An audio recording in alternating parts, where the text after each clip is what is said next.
नमस्कार. आज आपण एका खरंच विलक्षण विषयावर बोलणार आहोत. प्राचीन अभियांत्रिकीची काही अविश्वसनीय उदाहरणं. आपल्याकडे प्राचीन अभियांत्रिकीची अद्भुत बांधकामे म्हणून काही माहिती आहे आणि त्यात खोलवर जाऊया. हो, नक्कीच. आज मुख्यत्वे दोन गोष्टी बघू. एक तर इजिप्तचे ते भव्य पिरॅमिड्स आणि दुसरं म्हणजे रोमन कॉन्क्रीट आणि त्यांच्या जलवाहिन्या. यामागे काय कल्पकता होती, कोणतं तंत्रज्ञान होतं, हेच आज आपण समजून घेणार आहोत. अगदी. खूपच रंजक विषय आहे हा. चला तर मग सुरुवात करूया इजिप्तपासून. पिरॅमिड्स, गिझाचे ग्रेट पिरॅमिड्स, त्यातही खुफूचा पिरॅमिड, साधारण 4,500 वर्षांपूर्वीचा. हो, मुख्य उद्देश तर फॅरॉनसाठी भव्य कबरी, त्यांच्या शक्तीचं प्रतीक. हो, प्रतीक तर होतंच, पण त्याचं बांधकाम ते एक मोठं आव्हान होतं. मुख्य बांधकामासाठी तिथली चुनखडी वापरली, पण बाहेरचं आवरण होतं ना, ते खास होतं. पांढरी शुभ्र तुरा चुनखडी, उन्हात चमकत असेल एकदम. अच्छा. आणि राजाच्या कक्षासाठी ते तर अजून विशेष. शेकडो किलोमीटर दूर अस्वानमधून आणलेले मोठाले लाल ग्रॅनाइटचे दगड. म्हणजे एवढ्या दुरून? हो. विचार करा, ते दगड काढायला, तासण्यासाठी तांब्याची किंवा डोलेराईट सारख्या कठीण दगडांची अवजारं वापरली असणार. ही साधनं गोळा करणं एक भाग झाला, पण हे प्रचंड वजनाचे दगड वर नेले कसे असतील, हे कोडं अजूनही अनेकांना सतावतं. बरोबर. नेमकी पद्धत काय होती यावर एकमत नाहीये, पण काही सिद्धांत आहेत. जसं की खाणीतून दगड काढायला तांब्याच्या छिन्नी आणि लाकडी पाचरं, जी पाण्यात भिजवून फुगवली जात असतील. आणि वाहतूक? कल्पना करा, हे अवजड दगड लाकडी स्लेजवरून ओढले असतील. जमीन उली करून किंवा चिखलाने वंगण घालून. हो, घर्षण कमी करायला. आणि नाईल नदी तर होतीच. बोटींमधून ग्रॅनाइटसारखे दगड आणले गेले. आणि उंचीवर नेण्यासाठी रॅम्प्स. हो, म्हणजे उताराचे मार्ग. कदाचित सरळ रॅम्प किंवा पिरामिड भोवती गोल फिरणारा किंवा आतून जाणारा अंतर्गत रॅम्पही असू शकतो. तरफांचा वापर केला असेल का अचूकतेसाठी? अगदी. तरफांसारख्या साध्या यंत्रांनी मदत केली असेल नक्कीच. पण तरीही एवढ्या मोठ्या प्रमाणावर आणि इतक्या अचूकतेने कमाल आहे. आणि त्यांची दिशात्मक अचूकता. तोच तर मुद्दा आहे. पिरॅमिड्स मुख्य दिशांना म्हणजे उत्तर, दक्षिण, पूर्व, पश्चिम यांना कमालीच्या अचूकतेने जुळवलेत. हे कसं जमवलं असेल त्यांनी? हे त्यावेळचं त्यांचं प्रगत सर्वेक्षण आणि खगोलशास्त्राचं ज्ञान दाखवतं. आणि गंमत म्हणजे हे सगळं अतिशय साध्या साधनांनी केलं गेलं असेल. म्हणजे तारे बघून वगैरे? हो, ताऱ्यांच्या स्थितीचं निरीक्षण करून दिशा ठरवली असावी. पद्धत नेमकी काय होती हे 100% माहीत नाही, पण त्यांचं निरीक्षण कौशल्य जबरदस्त होतं. शबळ लागलं. आणि हे महत्वाचं आहे की काम करणारे बहुतेक कुशल कारागीर होते, गुलाम नाही, असं आता मानलं जातं. हो, यावरून त्यांची सामाजिक रचना, त्यांचं व्यवस्थापन कौशल्य दिसतं. फक्त ताकद नाही, तर संघटन पण महत्वाचं होतं. आता जरा वेगळ्या जगात जाऊया.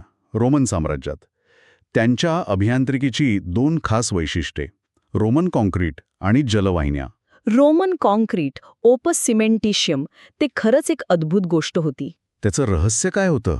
पोझोलाना नावाची ज्वालामुखीय राख, ती चुना आणि पाण्याबरोबर मिसळली की एक रासायनिक प्रक्रिया व्हायची. आणि काय बनायचं मग? एक अत्यंत टिकाऊ मिश्रण, जे पाण्याखाली पण सेठवायचं आणि काळानुसार अजून मजबूत व्हायचं. पाण्याखाली?